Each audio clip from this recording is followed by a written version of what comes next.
In the late 1990s, Blockbuster was everywhere. Its blue and yellow signs lit up shopping plazas across America, maintaining a massive physical footprint and a loyal customer base of millions. On a Friday night, families walked through those doors as a weekend ritual. You browsed the physical aisles, picked out a movie box, and had to wait in line at the counter to actually get the tape.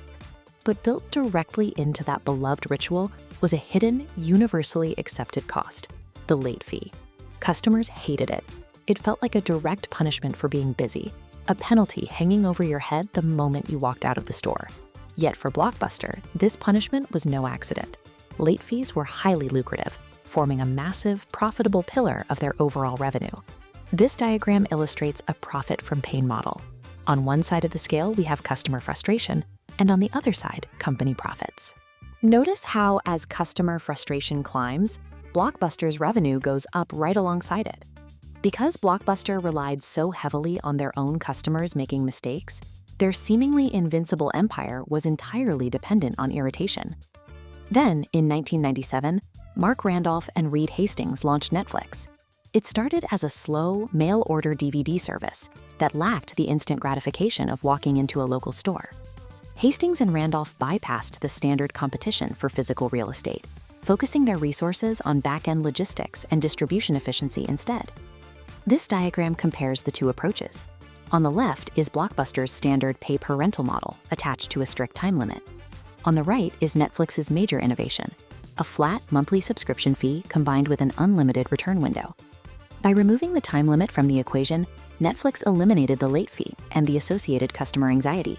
This inverted their financial incentive.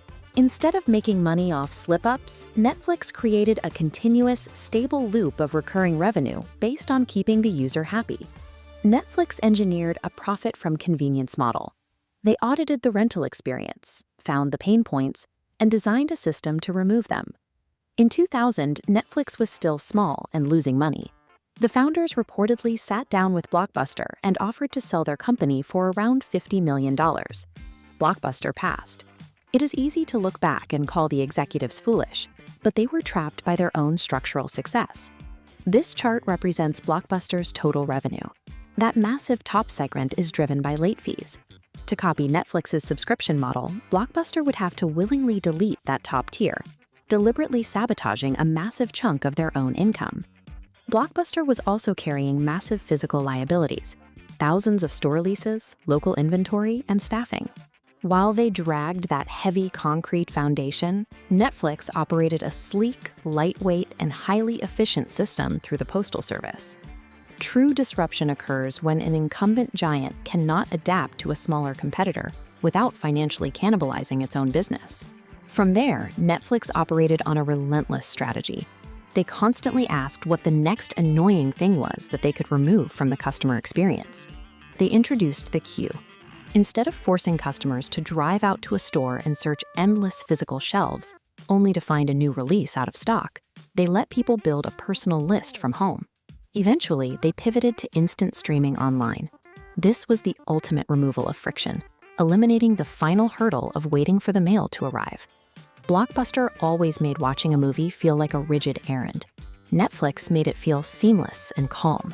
Netflix used technology as the mechanism to systematically identify and excise customer friction. Paralyzed by an old model they couldn't afford to abandon, Blockbuster filed for bankruptcy in 2010. Their demise proves that massive brand recognition offers zero protection if the customer finds an easier option.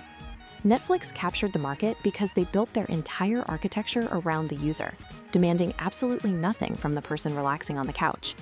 In today's economy, the business that requires the least amount of effort from the consumer will inevitably win.